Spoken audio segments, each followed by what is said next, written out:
खुशामदीद नाजरीन, मैं हूं उमर जावेद। नाजरीन, अब तो ये वाज़ेह हो चुका है बिल्कुल कि आर्मी चीफ कमर जावेद बाजवा 29 नवंबर को रिटायर होने जा रहे हैं। इस हवाले से खैर पहले भी किसी हद तक वाज़ेह था, लेकिन अब चूंकि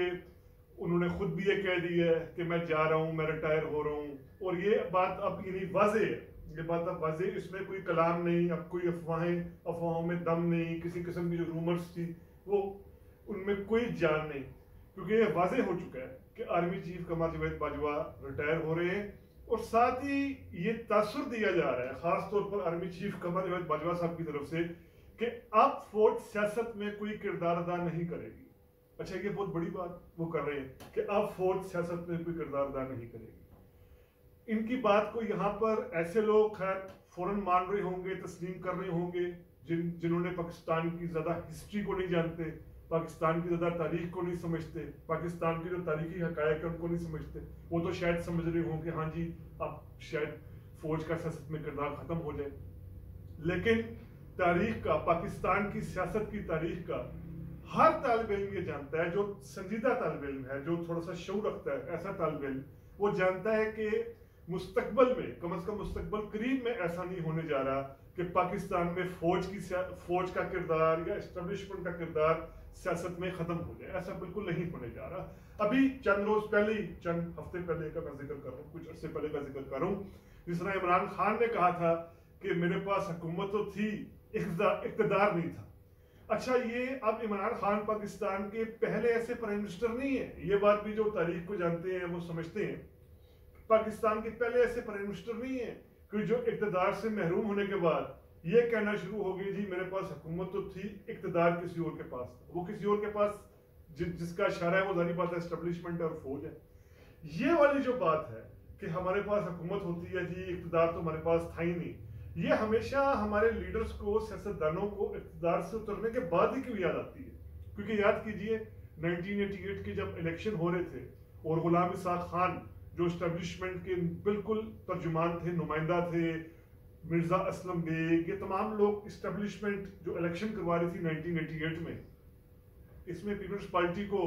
जरा सी अक्सरियत मिली, वाज़ेह अक्सरियत नहीं थी, जरा सा कुछ सीटों के मार्जिन से उनके पास अक्सरियत आई थी।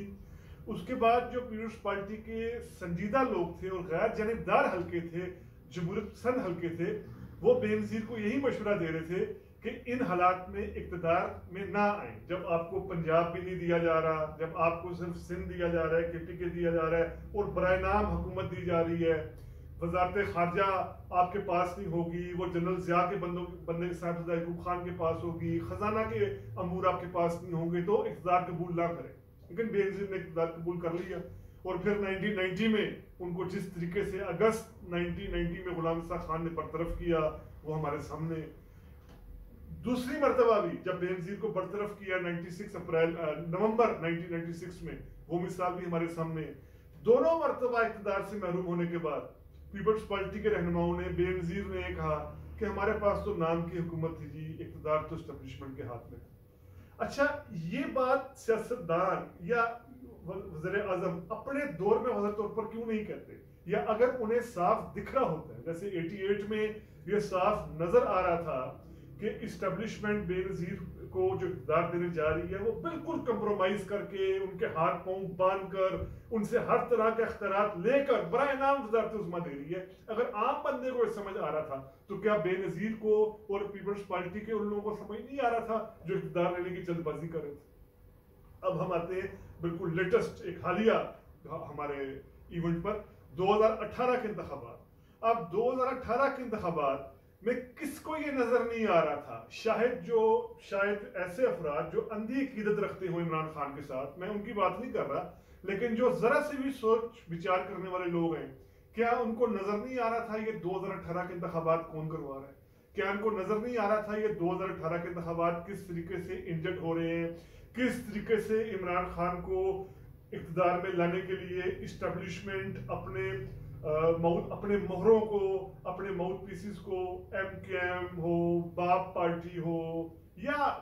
इस आज़ाद अरकान हो या GDA हो, उनको इमरान खान के साथ शामिल करके एक तरह का अपाहिज इक़्तिदार दे रही है। यानी इमरान खान को ये बैसाखियां दे रही है अपनी मदद, इमरान खान चले तो हमारी बैसाखियों से चले, हमारी मदद से चले। ये बाप पार्टी की मदद से, एमकेएम की मदद से जो एस्टेब्लिशमेंट की दी हुई बैसाखियां थी, ये किसको नजर नहीं आ रहा था सिवाय इमरान खान के जो बिल्कुल अंधे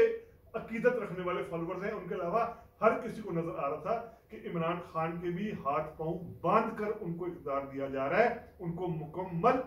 इख्तियार दिए ही नहीं जा रहा। और फिर इमरान खान ये बात अब तो हर बार बार तस्लीम करते हैं जी, हमें कोई बिल मंजूर कराने के लिए भी एस्टेब्लिशमेंट की हमायत करनी पड़ती थी, हमें कानून बनाने के लिए बनवाने के लिए भी आईएसआई को कहना पड़ता था, फिर आईएसआई एमएनएस को कॉल करती थी, कल आप लोगों ने असेंबली पहुंच जाना है और इस बिल को मंजूर करना है। तो यहाँ पर मैं एक जमहूरियत पसंद पाकिस्तान के शहरी के तौर पर यह जानने की जसारत कर रहा हूँ, जानने की कोशिश कर रहा हूँ कि हमारे रहनुमा इस तरह करते क्यों हैं, इस तरह का इक़्तिदार लेते क्यों हैं। अब इमरान खान ये कह रहे हैं, बार बार तकरीबन आए रोज ये कह रहे हैं कि मुझे अगर 2018 की तरह का फ्रैक्चर्ड मैंडेट मिला तो मैं इक़्तिदार कबूल नहीं करूंगा, मुझे 2018 की तरह अगर इत्तेहादियों की मदद लेना पड़ी तो मैं ऐसा नहीं करूंगा। देखिए एक बड़ी मशहूर कहावत है कि वो मौका जो जंग के बाद याद आए उस मौके को अपने मुंह पर ही मार लेना चाहिए। यानी जब आप जंग हार चुके हों, जब मुक्काबाजी का सेशन खत्म हो चुका हो, मुक्काबाजी का मुकाबला खत्म हो चुका हो और आप बाहर बैठकर सोच रहे हो यार मैं अगर मुक्का ऐसे मार देता तो मैं जीत जाता, तो फिर बेहतर है वो मुक्का अपने मुंह पर मार लेना चाहिए। तो यहां बात करने का मतलब ये है कि हमारा कोई भी सियासतदान, कोई भी सियासी रहनुमा,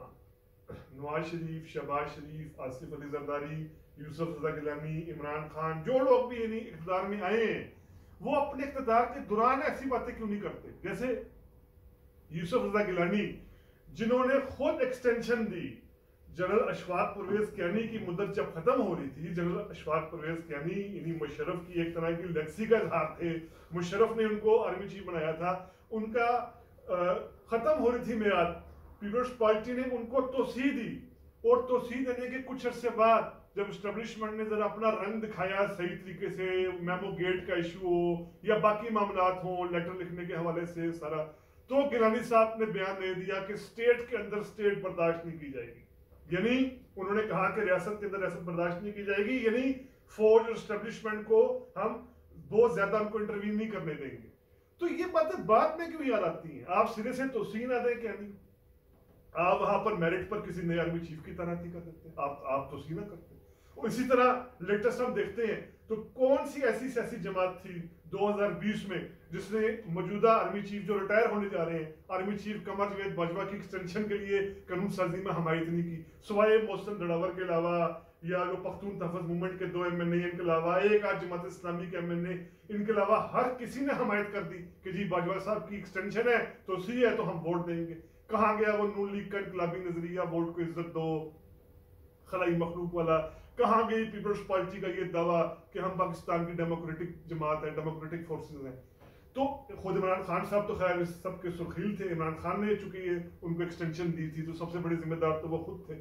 तो यहाँ बात करने का मकसद ये है कि सियासतदानों को, ऐसे लोगों को अब अवाम को बेवकूफ बनाना छोड़ देना चाहिए। अवाम को अब बेवकूफ नहीं बनाना चाहिए कि हमें इख्तिदार नहीं मिला, हम वज़ीर आज़म तो बन गए लेकिन हमको हुकूमत नहीं कर पाए, हमारे पास तो कुछ था ही नहीं। इन बातों में अब कुछ नहीं रखा। या तो आप वाज़ेह तौर पर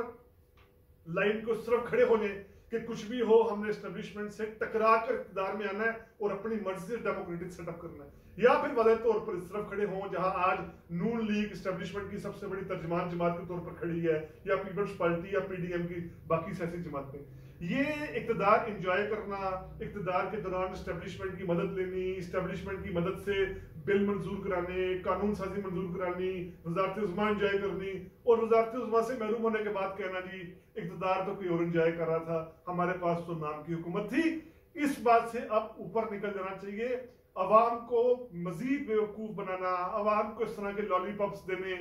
ये बात अब खत्म कर देनी चाहिए। अवाम अब इतनी बेशऊर नहीं है। आज पाकिस्तान के दही इलाकों में, कस्बों में आम बंदे के पास भी जो है वो इंटरनेट जैसी सहूलत है, एंड्रॉयड है। अब वो दौर गए जब किसी को पढ़ना नहीं आता था तो वो अखबार नहीं पढ़ सकता था, अपनी सियासी राय नहीं बना सकता था। अब हर कोई जानता है कि सियासत में क्या हो रहा है, सियासत में किसके पास ताकत है, क्या अथॉरिटी है, कौन किसको इक़्तिदार में ला रहा है। तो इस वजह से अब ये हमारे वैसे इमरान खान नहीं, किसी भी सियासतदान को, चाहे वो नून लीग के हो, जमीयत उलमा इस्लाम हो, पीपल्स पार्टी हो, तहरीक इंसाफ हो, सियासतदानों को, आवाम को ये लॉलीपॉप देने बंद कर देने चाहिए कि हमारे पास तो जी इक़्तिदार था ही नहीं, हुकूमत थी। बहुत शुक्रिया नाज़रीन, अपना ख्याल रखिए।